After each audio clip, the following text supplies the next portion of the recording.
The annual book fair began today and will be open to the public for 7 days. Some exhibitors believe the city's return to normalcy and the recent distribution of consumption vouchers will help business, with the event also attracting large numbers of international participants. This as some booksellers say they're not worried about selling books removed from public libraries pending review. Timothy Lee tells us more. Hong Kong's bibliophiles charged into the Convention and Exhibition Center at 10 this morning, on the prowl for their favorite books and authors in this year's book fair. Many waited in line since midnight. The events also attracted first-time visitors to the SAR. I'm interested in books that have Chinese and English together so that I can learn Chinese by comparing the two. With this year's theme being children and teen literature, several exhibitors expressed hope in more book sales this year, citing that the return to normalcy and the recent batch of consumption vouchers could increase appetite for book purchases.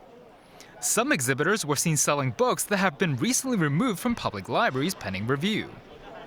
But many of them said they were not worried, citing that the books remain available in bookstores and that event organizers have not blacklisted any literature. Besides popular Chinese novels and education-related books, exhibitors from countries such as Brazil, Indonesia, and Poland took the opportunity to promote their country's writings. Our intent here at this booth was to promote Brazil through Brazilian literature in Chinese. That all of our books are in Chinese.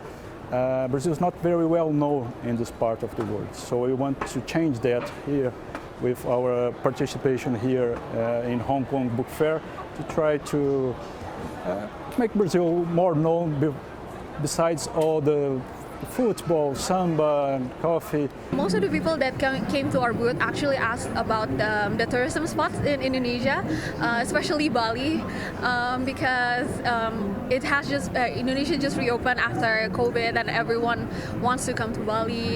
Consuls from a host of nations also made their way to the exhibition center. Sure. I will start with the Chinese saying. There is an idiom saying, when 画大台, 经济长戏.